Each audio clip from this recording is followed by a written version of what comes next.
John, thank you so much for kicking things off. Once again, great job.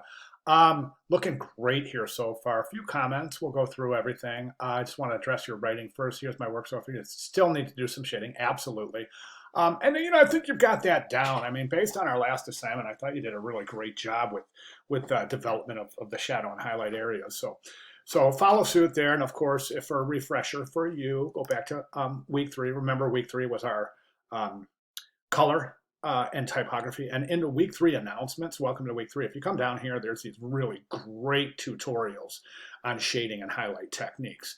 So you definitely want to take a look at those. And here are some more great. So there's a bunch of resources here. So I definitely recommend, reviewing week 3 announcement. Okay, let's go ahead and take a look. Anything else in the writing? I've noticed that some of my small details are not. Oh, PDF. If you want to save your PDF as a high quality print PDF, it'll give you a higher resolution, and that's always an option, and I'm perfectly fine with that.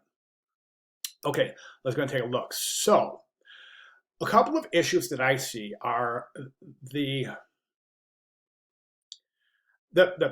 right now as I open this up, my eyes are immediately drawn to these squiggly, squirrely lines. And I think that's a little bit of a problem because they don't really resemble spaghetti. So I think that might be a little bit of an issue.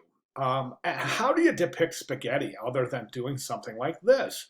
So I'm wondering if it might be more effective and to use the meatballs as a trail from frame to frame. And then you could even add a couple of spaghetti sauce splotches next to the meatballs. You see how this guy's got the splotches on him? Give him a little splotch on his stomach, maybe a little splotch on the couch, and then that will, it makes sense with the continuation of that concept through the depiction of the trail that you want the viewer to take through the narrative. So maybe meatballs with little splotches of spaghetti sauce, right? Okay, so we got the dude watching TV. Then we move to him changing channels. And do we even need this frame right here?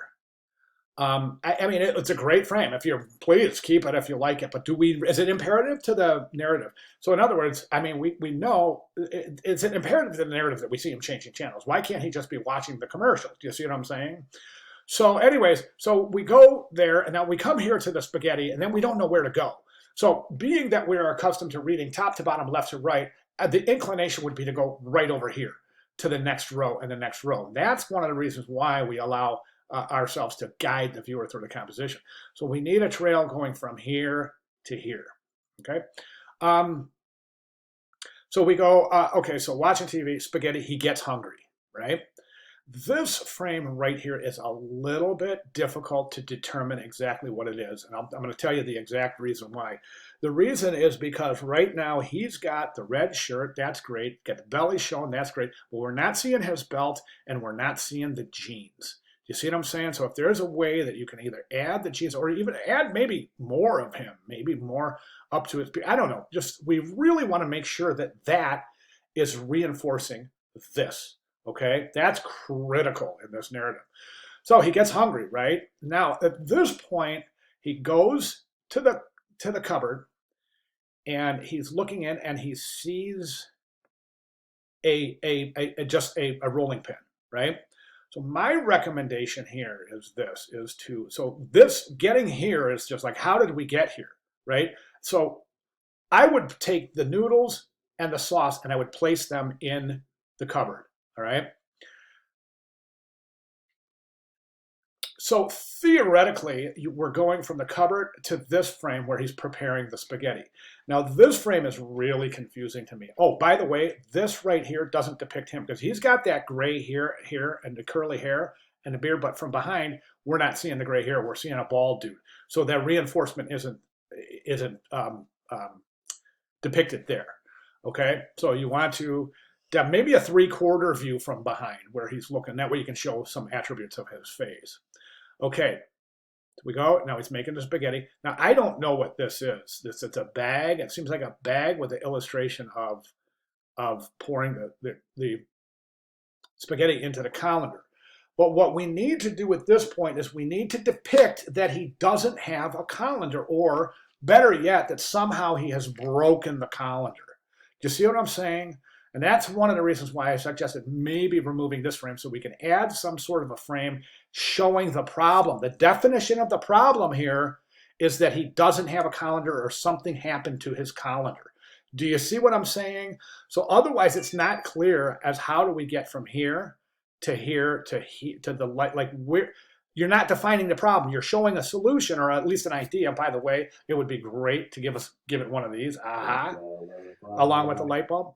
But right now we're not defining the problem. Why is he? We're not clear on why he's forced to use his hat. Do you see what I'm saying? So we need to add a frame that depicts that he doesn't have a colander or he's broken his colander. Or I don't know how you're going to do that, but we got to show that's a critical step in the narrative. Then we go to the aha moment where he's like, okay, I don't have a colander. And I love this frame right here. Like, what do I do now? Like the Home Alone face. Like, what do I do now? You know what I'm saying? That shows that he's befuddled. Then he gets the idea, right? Then we go and pour the spaghetti into the hat. Now right here, see these little drips? I would put a bunch of little drips there, a bunch, so we know that we're reducing the water through the hat as acting as a colander, right? Then we go here, puts the plate, spaghetti on a plate, puts the plate, adds or whatever, adds the sauce gets added. You don't have to show that, but anyways, we go from that to this happy guy. I would love to see his other hand up here with a fork or something, maybe a fork, maybe he's eating, but somehow depicting that he's eating, enjoying the spaghetti. And then I would love to see a little spaghetti splotch. If I'm not, please don't let me direct your assignment here. I'm just thinking of things that might be interesting. Okay, so I hope my comments make sense. If not, let me know. I'll be glad to provide clarification. But I also, one thing that I just remembered is that this right here, I'm not real sure. Maybe we could try to, this right here is an anomaly because everything is color, right? And this is just grayscale. So maybe we can simulate wood or something here just to add a little color there because we don't want an anomaly, correct?